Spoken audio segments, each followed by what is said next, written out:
início e vai encontrar lá a base.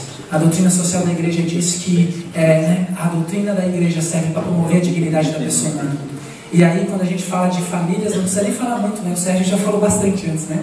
A gente vai lá na doutrina social da igreja, e o Sérgio usava o compêndio da doutrina social da igreja, né? Para falar para nós das adversidades que as nossas famílias encontram no mundo atual. E aí, meus irmãos, a gente entende, eu entendi, que essa pregação tem um direcionamento para os jovens, mas tem um direcionamento para toda a nossa renovação carismática católica. Os nossos chamados a ser protagonistas na construção da civilização do amor. A ser protagonistas para espalhar a cultura de Pentecostes. Isso não é só para os jovens, não é só para os universitários, mas é para cada um de nós, independente do ministério. Amém? Amém? Amém? Olha para o irmão que está do teu lado. Não? Ah, estão olhando agora. Demoraram, mas olhando. Olha para o irmão que está do teu lado, só olhou. Vocês são muito obedientes. Normalmente, já tem um aqui que já avacalhou. Normalmente o pessoal olha, ri, tem gente que já conta piada. Agora que olhou para o irmão, fala assim: meu irmão, é sua missão na vida da igreja lutar pela implantação da civilização do amor. Por espalhar a cultura de Pentecostes. Amém? Amém? Meus irmãos, e de uma forma muito especial, aqueles que talvez ainda não conhecem ou não se aprofundaram, eu queria fazer um breve resumo sobre a doutrina social da igreja e uma introdução sobre o objetivo principal da doutrina social da igreja, que é defender e lutar pela dignidade da pessoa humana, né? A doutrina social da igreja, para quem não conhece, o Sérgio antes estava aqui com o compêndio da doutrina social da igreja, né? Que é um documento maior, com concentração de maior documento, mais conteúdo, né? Eu estou aqui com o DOCAT. O que é o DOCAT? É a doutrina social da igreja para os jovens, né? E eu quero dizer para vocês que o texto do DOCAT, da doutrina social da igreja para os jovens, ele é muito bom. E ele pode ser instrumento de estudo para todos nós. Aqueles que têm mais condição de dedicar mais tempo, de estudar mais, podem estudar a doutrina social da igreja pelo compêndio da doutrina social, né? E aqueles que não têm tanto tempo assim, ou que querem fazer um estudo mais rápido, podem estudar a doutrina social da igreja pelo DOCAT, que é a doutrina social da igreja para os jovens, né? E aqui ele é organizado de forma de perguntas e respostas, mas de uma forma bem resumida. A doutrina social da igreja, ela é um conjunto de documentos da igreja que vai nos orientar a nossa ação como católicos no campo político, no campo social, no campo econômico, como nós devemos nos posicionar, como nós devemos agir. E já no primeiro capítulo da doutrina social da igreja, ela traz, ela diz que única e infinitamente valiosa a pessoa humana. E aí, antes de a gente entender a doutrina social, a gente tem que entender que ela existe para trazer a dignidade à vida humana. E precisamos entender o sentido da vida humana. E aí eu gosto, é um capítulo do Catecismo da Igreja Católica que me acompanha em muitas das minhas pregações, das minhas formações, e eu tenho ele como favorito, É o que eu mais gosto. Eu rezo muito com esse capítulo do Catecismo da Igreja Católica. É o primeiro, ainda no prólogo, que diz o seguinte, para nós entendermos o sentido da vida humana, o sentido das nossas vidas, por que nós viemos ao mundo, por que nós somos feitos. E aí no primeiro capítulo do Catecismo da Igreja Católica diz assim: a vida do homem conhecer e amar a Deus. E aí diz: Deus, infinitamente perfeito e bem-aventurado em si mesmo, num desígnio de pura bondade, criou livremente o homem para o tornar participante da sua vida bem-aventurada. Primeiro capítulo do Catecismo da Igreja Católica começa dizendo o seguinte: a vida do homem, conhecer e amar a Deus. Deus infinitamente perfeito e bem-aventurado, ou seja, Deus que é perfeito e que é bem-aventurado, ou seja, que é feliz, que é completo, que é perfeito em si mesmo, num desígnio de pura bondade, ou seja, porque Deus é bom, criou livremente, ou seja, porque Ele quis. Deus não foi obrigado a nos criar, Ele criou porque nos quis criar, porque nos ama. Criou livremente o homem para torná-lo participante da sua vida bem-aventurada. Eu não sei se todos vocês compreendem facilmente essa expressão, essa palavra, bem-aventurada, mas vamos trocar essa palavra por uma palavra mais simples. Sempre que eu falo aos jovens, eu substituo essa palavra. Substitui bem-aventurada por feliz. Feliz é mais fácil de entender, O primeiro capítulo do Catecismo da Igreja Católica diz que Deus nos fez, nos criou para fazer-nos participar da sua vida feliz, ou seja, Deus nos fez para ser feliz, Deus nos fez para Ele, Deus nos fez para uma vida completa, perfeita. E aí nós precisamos entender o sentido da vida humana, nós precisamos entender porque existe uma dignidade em cada um de nós, e não só nós que somos carismáticos, mas nós, que, inclusive aqueles que não são católicos, aqueles que inclusive não professam nenhuma fé, mas são filhos de Deus, e existe ali uma dignidade de filho de Deus. E Deus o fez, e Deus sonhou com aquele irmão, mesmo sem fé, mesmo sem crer, mesmo em outra denominação, né? E muitas vezes pode ser até que não seja cristã. Deus sonhou com aquele filho, assim como sonhou comigo e contigo, para um dia nos fazer participar da sua vida completa, perfeita, feliz, no céu. Essa é a nossa missão, esse é o nosso chamado, para que nós possamos começar a entender a nossa vocação, o nosso chamado, o início de todas as coisas. Nós precisamos entender que Deus nos fez para ser feliz, Deus nos fez para ser santos, Deus nos fez para Ele, e o nosso coração só descansa quando repousar no coração de Deus. Essa é a primeira missão do coração do homem, essa é a primeira missão do homem, encontrar a Deus.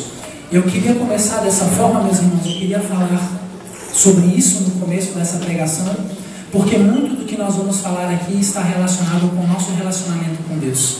Tudo que nós fazemos na nossa vida, toda a nossa missão, toda a nossa caminhada em nível de igreja, de renovação carismática católica, ministerial, tudo isso só faz sentido se nós tivermos entendido isso, que está contido no primeiro capítulo do Catecismo da Igreja Católica, que a nossa vida não tem sentido se não estiver em Deus. Deus nos fez para fazermos participar da vida com Ele. Deus nos fez para Ele. A nossa vida só tem sentido em Deus. Em cada um de nós existe um pedaço de Deus. Deus é presente em nós, né? Nós somos templos de Deus e do Espírito Santo de Deus. E é por isso que nós somos feitos para Deus. E aquela frase de Santo Agostinho faz tanto sentido quando a gente entende isso, né? Nosso coração está inquieto e só repousa quando encontrar o coração de Deus, porque é para Ele que nós somos feitos. A nossa felicidade está em Deus. Não existe outro caminho senão o caminho em direção a Deus. E aí, meus irmãos, eu queria convidar vocês. Essa palavra eu preparei em especial para os jovens, mas ela vai falar muito a cada um de nós. Eu queria convidar vocês a abrir a carta de São Paulo a Timóteo, capítulo 4, versículo 12, seguinte.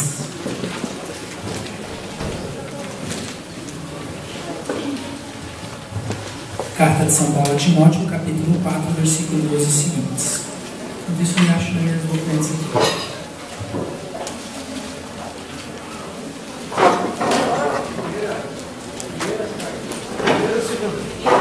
Primeira Timóteo.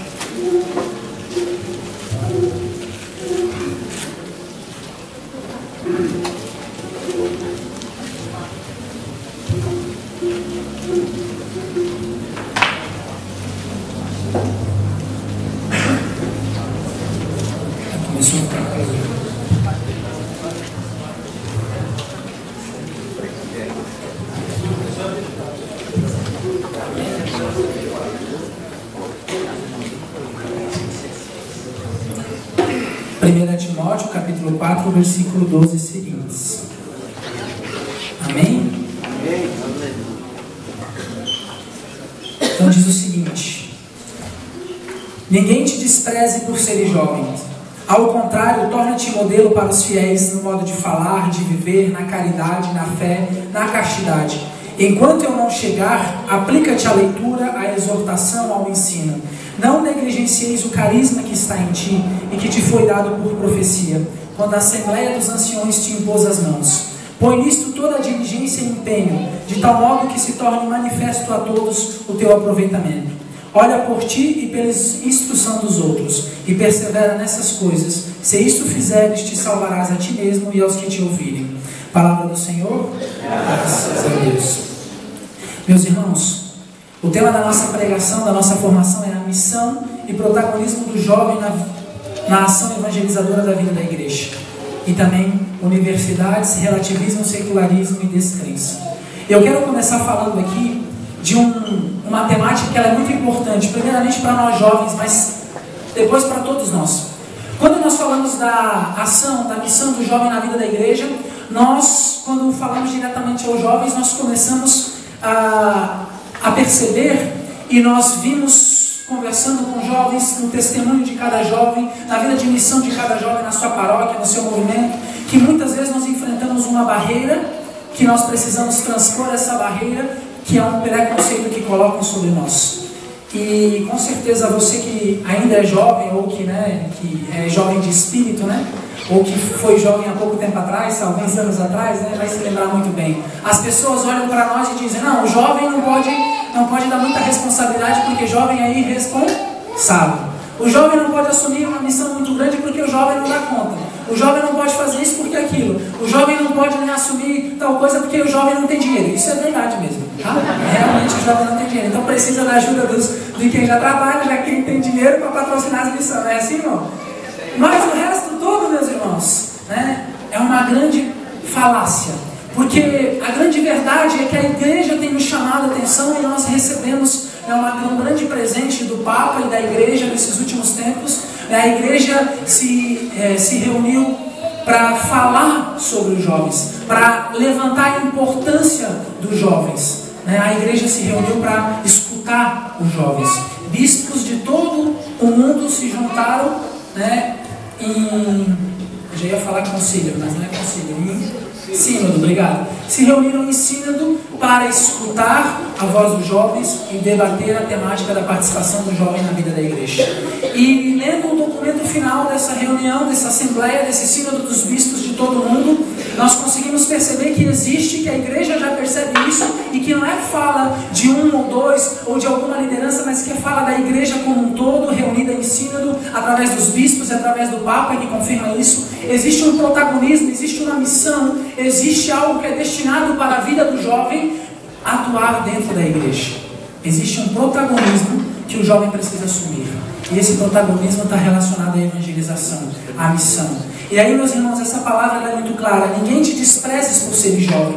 Ao contrário, torna-te modelo para os fiéis no modo de falar, de viver, na caridade, na fé, na castidade. Essa palavra não é só para nós jovens, mas é para todos nós servos. Nós precisamos nos tornar, ao contrário do que as pessoas falam, nós precisamos nos tornar modelos para as pessoas, para os fiéis, no modo de falar, de viver, na caridade, na fé, na castidade, nos aplicar a leitura, a exortação, ao ensino, nos debruçar nos braços do Senhor, entendendo o nosso sentido da nossa vida, o nosso chamado. E o primeiro chamado para nós jovens, o primeiro chamado como cristãos batizados, é o chamado à santidade. E esse chamado não é só para nós jovens, mas é para todos nós batizados, o chamado à santidade. E de uma forma especial, nessa carta encíclica do Papa, ele fala da importância da igreja parar para ouvir os jovens, escutar a necessidade dos jovens, e nós jovens assumirmos a nossa missão e o nosso protagonismo perante a vida da igreja. E aí não significa que nós somos mais importantes que os demais, mas nós precisamos entender que existe uma missão que é dada a nós e que a ação evangelizadora na vida da igreja ela é potencializada, ela fica muito mais forte quando nós assumimos essa missão, quando nós assumimos essa responsabilidade e nós vamos em frente e colocamos isso em prática. Eu tenho um testemunho que marcou muito a história da minha vida. Eu trago isso comigo já desde lá no começo dos primeiros Jesus no Litoral, que a gente ajudou a organizar, porque foi uma palavra do meu bispo, do Dom Wilson, nosso arcebispo de Florianópolis, que marcou a história da minha vida, porque quando ele falava como bispo, como cátedra, como a liderança maior, como nosso pastor da igreja da Arquidiocese de Florianópolis. E ele falava como Pedro para mim, como a liderança da minha igreja. Nós um dia eu fui a convite do Adriano, na época o Adriano era nosso coordenador estadual da Renovação Carismática e Católica, e eu era o coordenador do Ministério Jovem, do Adriano. E aí nós fomos um dia numa reunião na Regional Sul 4 da CNBB, ou seja, a reunião onde se reúnem todos os bispos do estado de Santa Catarina, com o presidente da Regional Sul 4 da CNBB, que na época era o Dom Wilson. E aí a gente foi para apresentar o projeto Jesus no Litoral. Tem missionário aí, não? Sem sentinela, não? A gente foi para apresentar o projeto Jesus no Litoral nessa reunião. E aí, chegando lá na reunião para apresentar o projeto Jesus no Litoral, eu acho que naquele dia eu devo ter tremido mais do que eu estou tremendo hoje. Acho que aquele dia foi Eu estava na minha frente os 10 bispos de Santa Catarina, liderança de todas as pastorais e movimentos, liderança estadual, né, do Regional Sul 4, da catequese, do cursílio, da renovação carismática católica, de todas as outras expressões, né, dentro da Igreja Católica. E aí eu fui lá para apresentar o projeto Jesus Litoral. E eu comecei a apresentar. E aí falei, ó, a gente faz missão na praia, a gente evangeliza assim, a gente evangeliza desse jeito. E aí falei da abordagem, né, abordagem rápida, né, na época era a pregação do querigma concatenado, e assim, sabe? E dei a formação lá, fiz a apresentação rapidamente, até que a hora da apresentação até que saiu legal. E aí depois que eu terminei a apresentação, começou a sabatina, né? Eu lembro da primeira fala até hoje, uma irmã abençoada estava sentada bem assim na minha frente, né? Eu não conhecia ela, eu fui conhecer depois, né? Mas ela é muito querida, naquele dia ali só não foi legal comigo, né? Mas era uma bênção. Ela virou assim e falou assim, eu quero fazer uma colocação. Eu falei, irmã, por favor, né, pode contribuir. E ela disse assim, eu acho que esse tipo de coisa que vocês fazem, isso não pode ser chamado de evangelização. Desse jeito ela falou. Isso não pode ser chamado de evangelização. Onde já se viu evangelização em 3 minutos, em 4 minutos, em 5 minutos? E aí eu desmoronei, né? E aí um padre já pegou, eu quero falar também. Aí o padre começou a defender. Aí outro falava. Um falava bem, outro falava mais ou menos, um criticava e a gente foi naquela. Eu falei, pronto, e agora? O que vai dar, né? Aí no final de todas as colocações, o Dom Wilson pediu a palavra, né? Na época ele era o presidente do Regional Sul 4, então a última palavra sempre era dele, né? Ele que mudava o assunto, né? Então a última palavra sempre era dele, e ele é o meu bispo, né? E aí ele pegou a palavra e falou assim, com essas palavras: eu apoio e abençoo a missão dos jovens, porque eles fazem a missão, eles vão aonde eu, Senhor Bispo, não posso ir. Eles fazem a missão que eu, Bispo, não posso fazer. Que nós jovens temos um potencial, que nós, né, não só jovens, e quando eu falo jovem, não estou falando aqui para nós que temos até 30 anos, ou essa definição agora esqueçam, né, mas para nós que temos jovialidade, que temos força ainda, que temos gás, que podemos nos lançar na missão. Ele estava falando que ele, como bispo, ele não pode ir na beira da praia, porque ele não tem limitações físicas, ele não pode caminhar na areia, né, tadinho, se a gente botar o Dom Wilson na missão, queima a careca dele naquele sol, né? Imagina só, ele não tem mais estrutura física para isso. E ele estava abençoando, vão jovens, em nome da igreja, em nome da Arquidiocese de Florianópolis, anunciar o Evangelho de Cristo Jesus, porque eu, bispo, não posso fazer. Ou seja, assumam a missão, assumam um protagonismo. E aí eu comecei a entender que nós temos uma importância, que nós como jovens, nós, cada um de nós, no nosso movimento, no nosso ministério, na nossa pastoral, nós temos uma responsabilidade, nós temos um chamado à santidade, e o chamado à santidade implica numa responsabilidade, e a vivência do Evangelho implica também na sociedade, tem uma implicação social. Nós precisamos assumir esse chamado, nós precisamos assumir essa responsabilidade e nos colocar em estado permanente de missão. A promoção da cultura de Pentecostes, a civilização do amor, depende do nosso sim, depende de nós aceitarmos e assumirmos a nossa missão, assumirmos o nosso protagonismo, de pararmos de dar desculpa, porque eu sou irresponsável mesmo, porque eu sou jovem, porque eu sou, eu não tenho dinheiro mesmo para botar gasolina no carro, então eu não vou. Dá um jeito, se vira, assuma a tua responsabilidade, porque se nós jovens não formos para a praia evangelizar, se nós jovens não formos bater de porta em porta, se você que trabalha no Ministério das Famílias não visitar as famílias, não fazer um trabalho de pastoreio para aquelas famílias que mais precisam, se você no Ministério de Universidades Renovadas não começar a construir a civilização do amor dentro da universidade, onde a maioria dos nossos princípios e valores são formados, nós não vamos alcançar o objetivo lá na frente. O bispo falou isso com muita clareza e eu entendi a mensagem. Eu, bispo, sou pastor dessa igreja, mas eu não consigo fazer todas as coisas.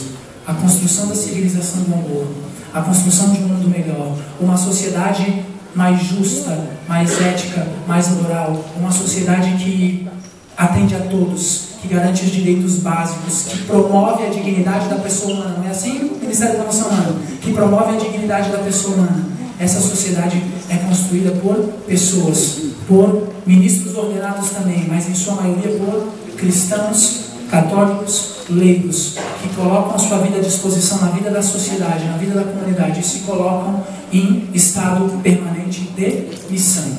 Assumem a sua responsabilidade e se colocam em estado permanente de missão. Jovem, eu quero dizer para você, e quero dizer para você, não só jovem de idade, jovem de estado de espírito, ou até você que já se acha velhinho, não tem problema não. Ninguém te despreze, ao contrário, torna-te modelo para os fiéis, no modo de falar, de viver, na caridade, na fé, na castidade. Enquanto eu não chegar, aplica-te a leitura, a exortação e ao ensino. Não negligencies o carisma que está em ti e que te foi dado por profecia, quando a Assembleia dos Anciões te impôs as mãos. E põe nisto toda a diligência e empenho, de tal modo que se torne manifesto a todos o teu aproveitamento. Olha por ti e pela instrução dos outros, e persevera nessas coisas. Se isto fizeres, tu te salvarás a ti mesmo e aos que te ouvirem. Palavra do Senhor, graças a Deus.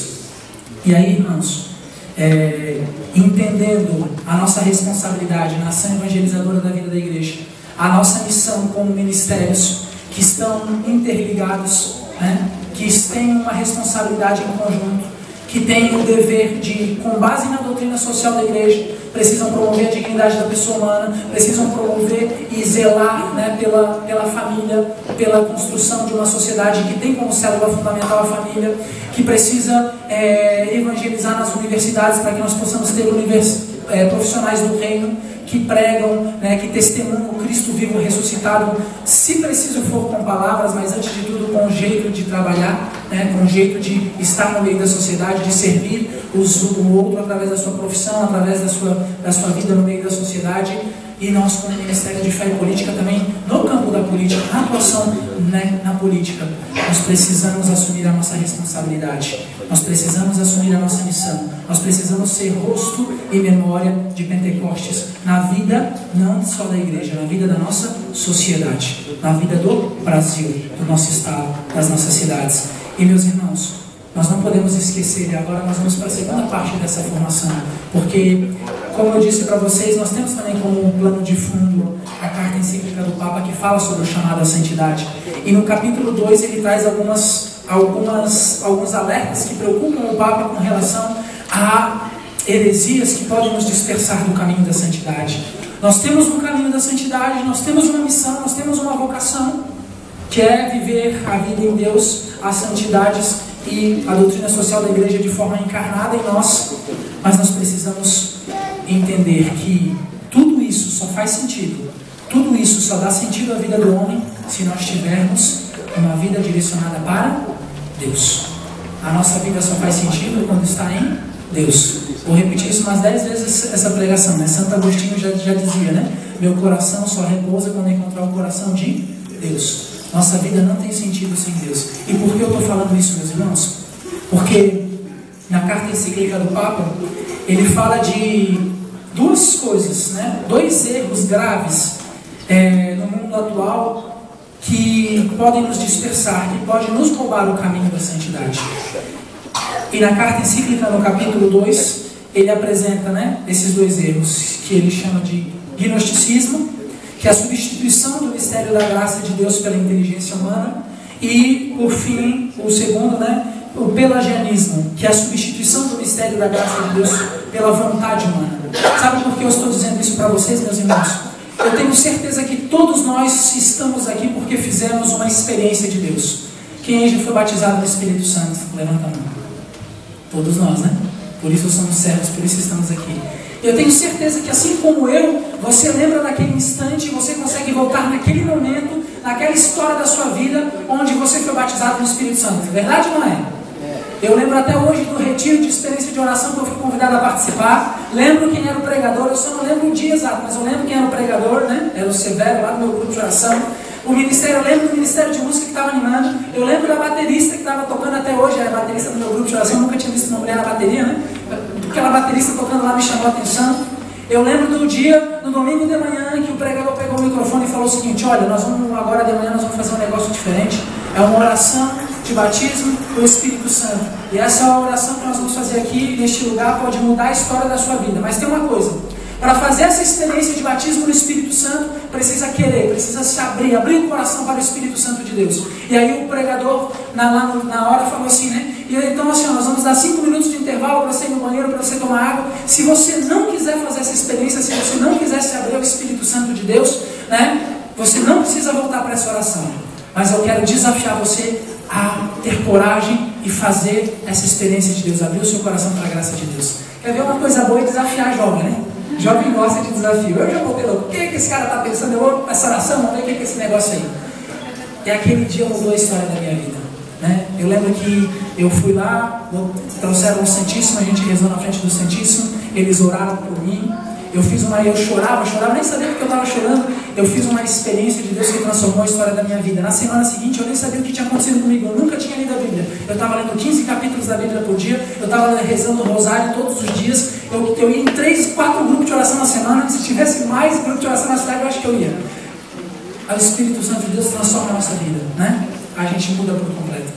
E meus irmãos, depois que a gente faz essa experiência, o desejo do nosso coração, o desejo que arde no nosso coração é voltar a fazer essa experiência. É voltar a ter aquele segundo, aquele centésimo de segundo, aquele instante que o nosso coração encontra o coração de Deus. O nosso coração repousa.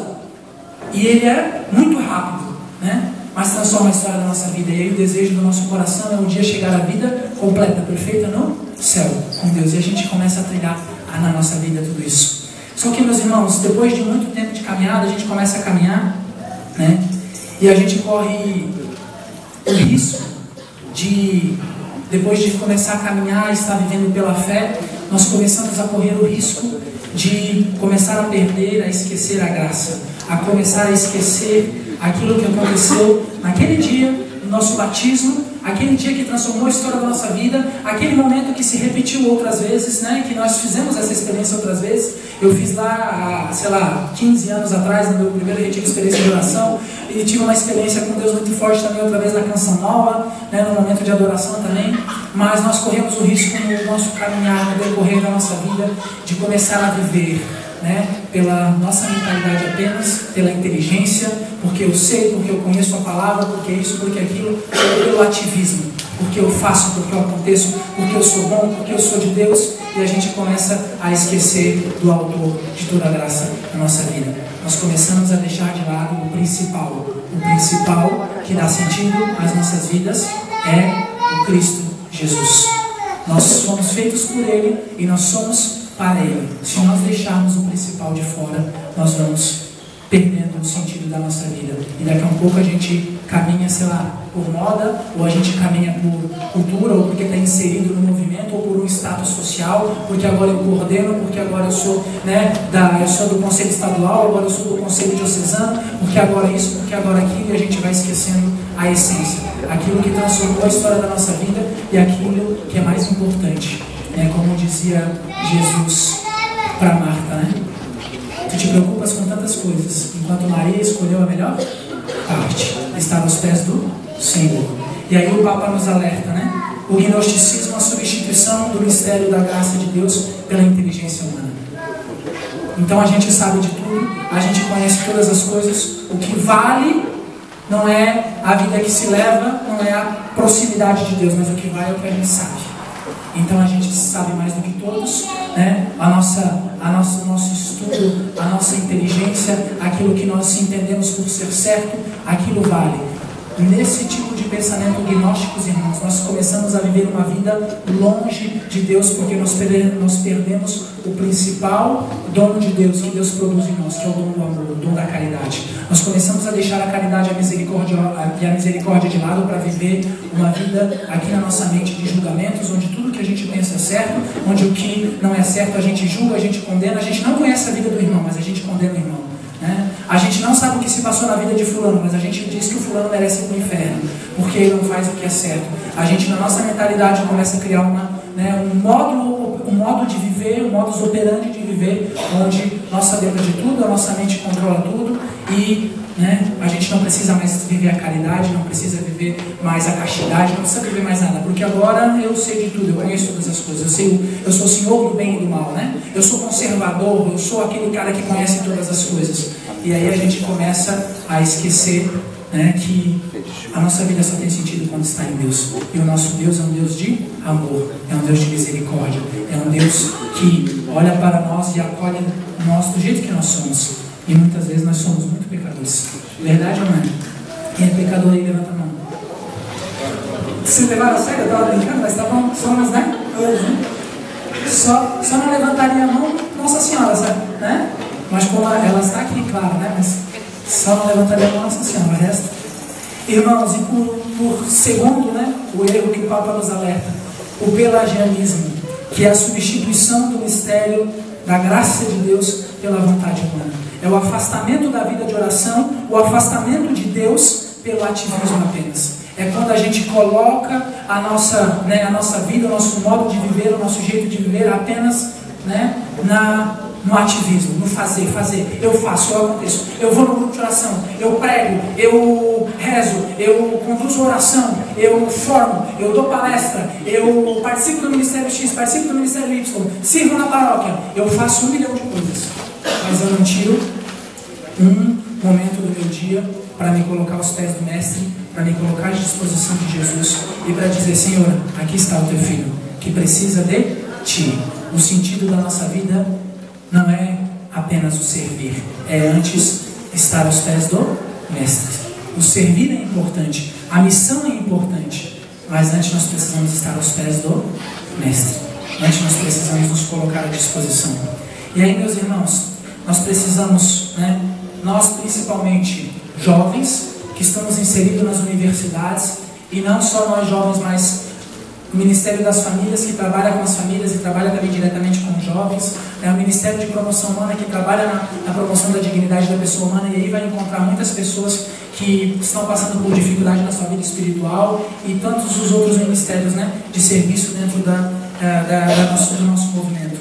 Mas nós precisamos entender que esses males, né, existem e que nós precisamos combater. É necessário que, para que nós mudamos a realidade da nossa sociedade, para que nós criamos uma sociedade, né, que viva a cultura do amor, que viva a civilização do amor, que conheça, né, princípios e valores, e que defenda princípios e valores coerentes com a dignidade da pessoa humana. O principal deles, né, o Sérgio falava hoje de manhã, o primeiro de todos os princípios, os direitos que precisa ser garantido para se ter dignidade, é o direito de viver. Como é que eu vou dar dignidade para alguém se eu não dou o direito da pessoa viver? Né? E aí a gente vê a nossa sociedade querendo implantar leis de aborto, porque até a 12ª semana o feto ainda não está formado, como se isso fosse verdade. Nós sabemos, né, porque nós entendemos isso, que desde a concepção já existe uma vida, existe uma alma, existe um indivíduo. Acho que os meus amigos aqui da área médica podem até me ajudar, né? Mas a própria medicina diz que aquelas moléculas, aquelas células já formam um indivíduo. E se é indivíduo, é algo inseparável, é algo que não é a mãe, é um indivíduo, é um ser da pessoa, já desde a concepção. Então, para que nós possamos construir essa civilização do amor, para que nós possamos mudar, para que nós possamos fazer com que a nossa sociedade seja diferente, nós todos, ministérios juntos, nós precisamos entender que nós precisamos combater esses maus que atuam de uma forma muito específica na vida da juventude e na vida dos universitários. Quem está no campo da universidade sabe que é uma luta diária, é uma luta constante para permanecer e para guardar a nossa fé no meio da universidade. Sabe por quê, irmãos? Talvez você não entendeu ainda, mas esses tempos atrás eu escutava um filósofo que dizia, né, ele dizia para os seus alunos: vocês não entenderam, vocês estão fazendo tudo errado. Ele dizia assim: vocês estão fazendo tudo errado, porque eu ensinei vocês, eu formei vocês para que vocês tivessem princípios, valores, consciência, para que vocês atuassem na vida da sociedade. E vocês foram tudo para a política. Não significa que não é importante que nós participemos da política, mas ele cobrava dos alunos dizendo o seguinte: vocês não entenderam o recado. O caminho que vocês têm que agir antes da política ainda é nas universidades, é na formação da consciência, é na formação dos princípios e dos valores. É lá muitas vezes que os nossos jovens estão sendo desvirtuados, estão sendo perdidos. É lá na universidade que a gente encontra a cultura do relativismo, onde tudo é relativo, onde já não existe mais certo, mais errado, não existe mais santo, mais puro. Tudo é relativo, depende do ponto de vista. Não, irmãos, não depende do ponto de vista. Nós somos chamados à santidade, e a santidade nos exige esforço, nos exige dedicação, exige viver a castidade, exige, né, autoconhecimento, exige se colocar à disposição do irmão, se colocar à disposição da caridade, se colocar à disposição de Deus Todo-Poderoso que age em nós. Da sexualidade desregrada. Por quê? Porque sabe que com isso destrói princípios e valores que são importantes para a cultura da família, para a cultura que sustenta a base da nossa sociedade cristã. E aí eu quero dizer para vocês, meus irmãos, eu posso testemunhar com a minha vida, eu e minha esposa, porque nós vivemos a castidade até o último segundo do nosso casamento, e vivemos ainda, né, porque não para a castidade. Eu e minha esposa tivemos a graça de nos casar, os dois virgens, né, porque nós...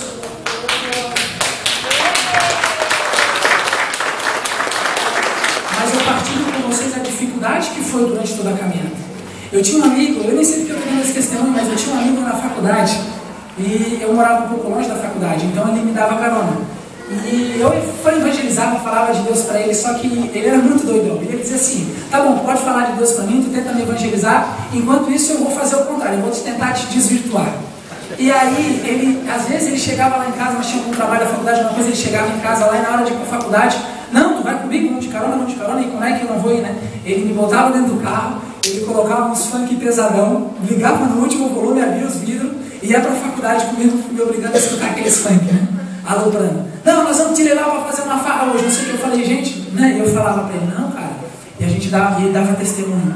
Gente, não é fácil viver uma vida em Deus na universidade. Sabe por quê? Porque o inimigo de Deus entendeu isso muito antes do que nós entendemos. E ele tomou conta das universidades. Quando eu pedia no WhatsApp, eu mandei um WhatsApp para a Paola, né? Eu pedia para ela, irmã, qual é a missão, né, do Ministério de Universidades Renovadas, para que eu possa incorporar, né, na minha pregação. Eu vou até aqui ler o que ela falou. Eu não ia ler não, tá? Mas agora eu vou ler. Eu achei tão bonitinho. Bonitinho não, né? Maravilhoso. Ela falou, tá até aberto aqui.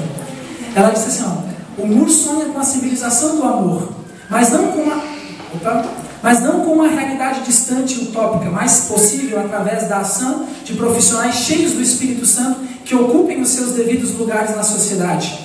Né, possam fazer que ocupando, né, os seus devidos lugares na vida da sociedade, possam fazer a diferença. Por isso que a ação evangelizadora do MUR se dá dentro das universidades, porque é onde estes profissionais são gerados, desde aqueles que influenciam de uma única vez um grupo de pessoas, professores, e até uma cidade ou nação, juízes, desembargadores, como aqueles que influenciam de maneira mais direta e individual, os médicos, enfermeiros, engenheiros. Nós não sabemos que o médico um dia terá a coragem de entrar numa igreja, num grupo de oração. Por isso nós somos chamados a ser porta de entrada para esses filhos lá na universidade. E aí mais embaixo ela dizia o seguinte, né? Sem falar, irmão, que as universidades têm sido utilizadas pelo inimigo, né, como aquele fermento dos fariseus que levedam a massa.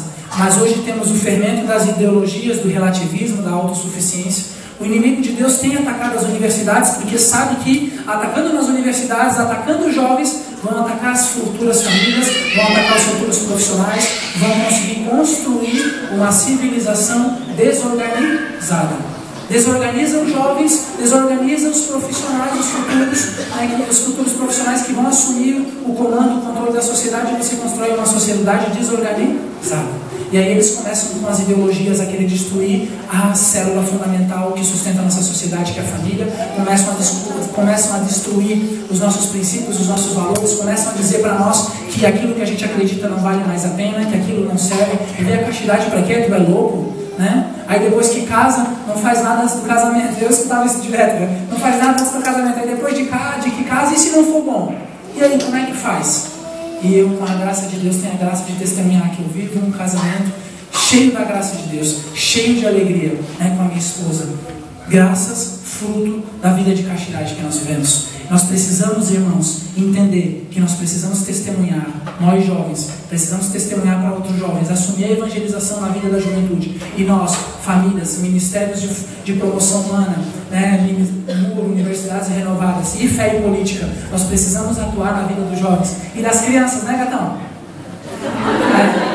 Passou dando tchau aí, tá conquistando a galera, né? Perdi a atenção agora.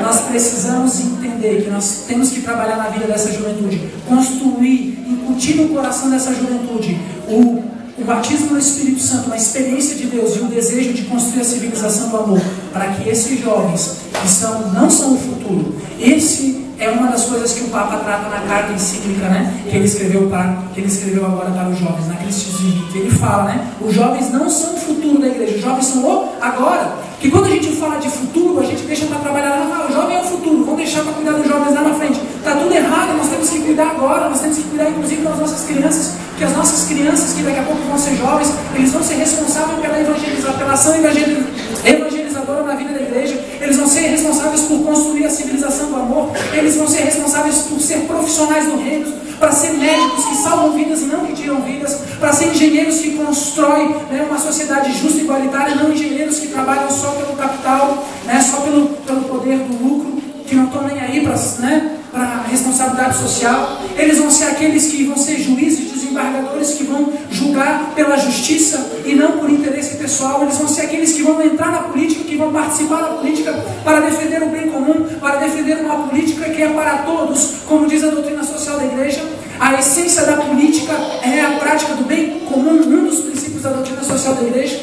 E aí, meus irmãos, não existe como a gente ter uma política totalmente diferente, totalmente renovada. A gente olha ainda para a política e diz, nossa, mas ainda tem muita velharia lá na política. Claro, é reflexo da nossa sociedade, é reflexo dos jovens que foram crescendo e que foram se perdendo nas universidades, e que foram perdendo suas crenças, que foram perdendo os seus valores, e que foram deixar se moldar pela cultura do relativo, né?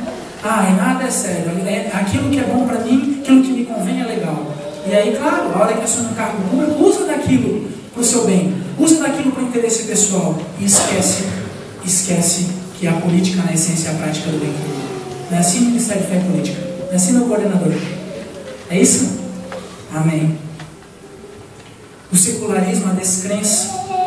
Por isso que a nossa missão, irmãos, é como ministérios unidos, né?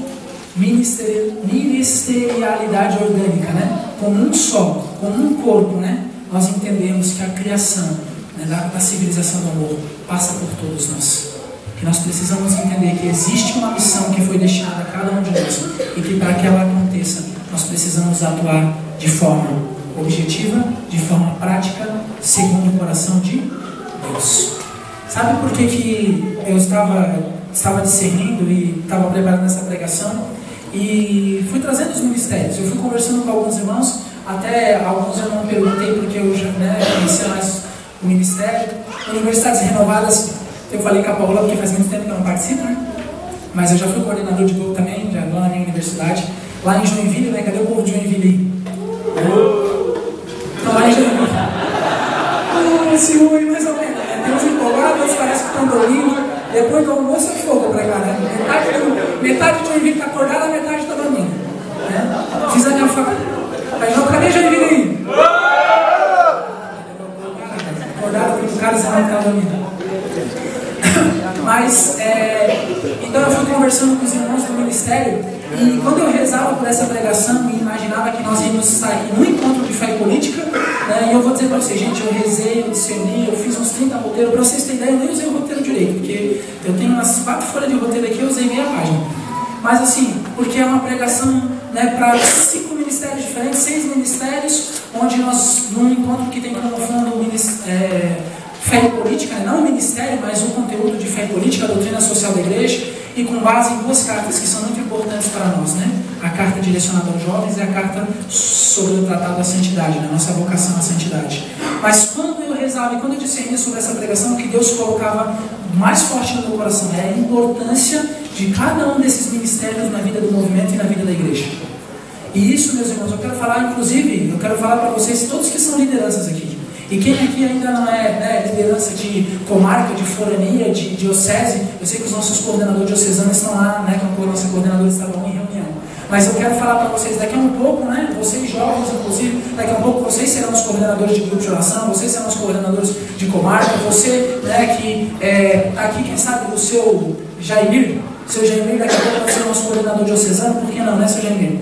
Eu quero dizer para todos vocês, lideranças, olhem para todos os ministérios de forma igual, irmãos.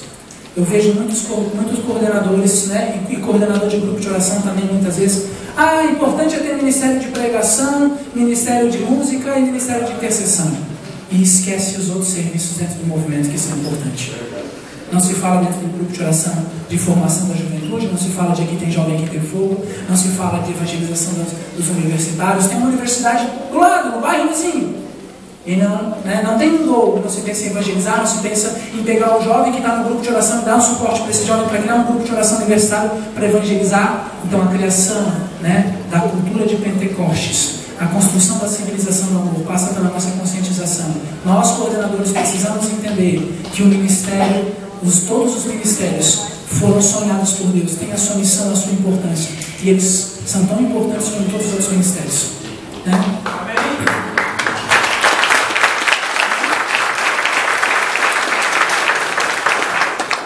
Estou quase tomando tempo já. E sabe, eu discernia isso, mas eu percebi a importância. E a gente tem uma mania de olhar muitas vezes para o nosso umbigo, né? A gente é egoísta, não é? Nossa, ministério, eu sou apaixonado pelo Ministério Jovem, sempre fui Ministério Jovem, já fui Ministério Universidades Renovadas também, mas eu sempre, os ministérios, né, assim, o Ministério Jovem é top, brilhava os olhos quando falava do Ministério Jovem, mas o Ministério Jovem é tão importante quanto todos os outros ministérios de serviço e ministérios de vida. E nós precisamos entender isso, nossas coordenações precisam entender isso. O Ministério de Fé e Política, meus irmãos, agora eu quero falar para vocês, como ministeriado do Ministério de Fé e Política. O Ministério de Fé e Política tem um papel importante na formação do nosso movimento e na formação da igreja com relação à doutrina social da igreja. Eu e o Beto está aí, né? O Beto, todo mundo conhece, acredito, né? O Beto é nosso suplente, vereador na cidade de Itajaí, é nosso suplente de deputado federal, né? Terceiro suplente, para a graça de Deus. Eu e o Beto, ano passado, numa missão que nós recebemos, né? Junto com o Ministério de Fé e Política, nós passamos em muitas reuniões e nós visitávamos, irmãos, outro testemunho, nós visitamos muitas reuniões de CPP, lembra? Reunião de pastoral, de conselho pastoral. E o que se reúne nas reuniões de CPP? São as lideranças da paróquia, de todos os variados movimentos, da renovação, de catequista, vários movimentos. E aí, meus irmãos, nós passávamos nessas reuniões e nós abordávamos a doutrina social da igreja de uma forma específica, aquela cartilha da CPDB Sul 2, né, que desenvolveu aquela cartilha com relação às orientações políticas, e a gente utilizava aquela cartilha para falar, para ser porta de entrada para falar sobre a doutrina social da igreja. E quando eu perguntava, então, no meio das lideranças de várias paróquias, eu passei em mais de 30 reuniões, entre 28 e 30, não tenho certo agora o número, mas passando nessas reuniões eu perguntava para as lideranças: irmãos, quem conhece a doutrina social da igreja? E meus irmãos, normalmente, quem levantava a mão? O padre e o diácono. Normalmente. E quem levantava a mão, que era leigo, que não era padre ou diácono, né, falava o seguinte: eu já ouvi falar.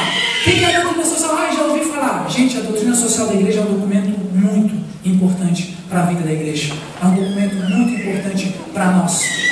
Sabe por quê? Muitas vezes a gente fica perdido, né? Fica agora nessa loucura que virou as redes sociais, né? A gente compra ideia toda hora na rede social, né? Alguém posta uma ideia lá, a gente já compra. A gente posta uma ideia, gostei disso aqui, a gente pega. A gente vai enchendo a nossa caixinha de ideias, de ideologias, mas a doutrina social da igreja, ela nos orienta com relação à nossa ação católica no campo social, político, econômico. Nós precisamos conhecer a doutrina social da nossa igreja. Nós precisamos, para construir a civilização do amor, a sustentação na base é a doutrina social da igreja. A nossa vivência na santidade, a nossa vivência do Evangelho ali tem uma implicação social, e aí está relacionada à doutrina social da igreja. E muitas vezes nós não conhecemos, e nós precisamos conhecer. E o Ministério de Fé e Política, muita gente acha que o Ministério de Fé e Política surgiu para fazer política, né? Para lançar candidaturas, para fazer politicagem, como eu já ouvi gente dizer: esse ministério aqui surgiu para fazer politicagem, para ficar lançando candidatos. Tem uma missão no ministério também de encontrar vocacionados, não lançar candidatos, encontrar vocacionados, né? Mas o Ministério de Fé e Política tem como uma das principais missões formar o povo de Deus com relação à doutrina social da igreja. E eu quero dizer para vocês com muito orgulho, né? com muita autoridade, né? Que eu sou um membro da Renovação Carismática Católica, e sou da Renovação Carismática Católica para quem gosta da Renovação Carismática Católica e para quem não gosta também. Eu sou membro da Renovação Carismática Católica, que Deus tem usado muito para a formação da doutrina social da igreja no meio da igreja, não só do movimento. Nós precisamos ser instrumento de Deus. Posso perguntar agora outra coisa da igreja? O Ministério de Fé e Política, ele surgiu a partir da doutrina? É isso? Eu posso dizer que sim.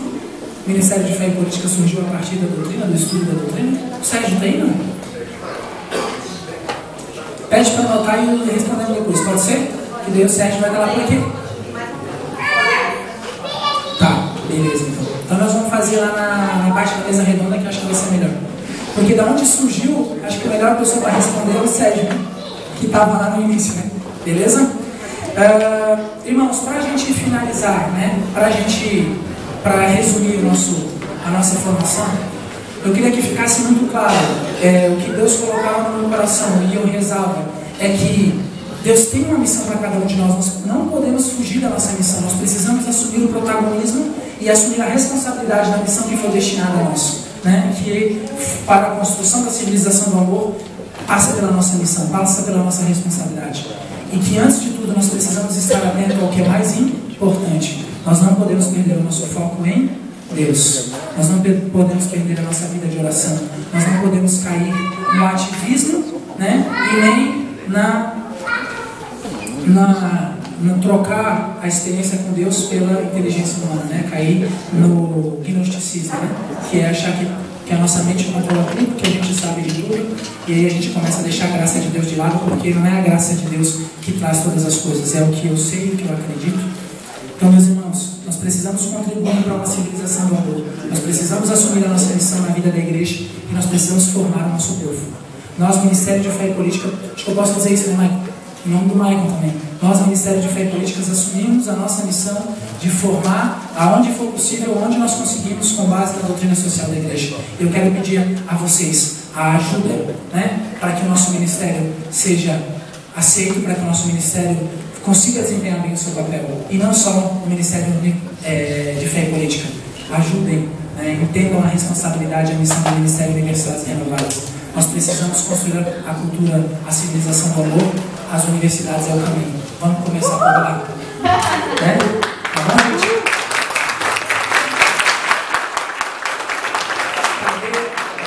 Ministério para as famílias, né?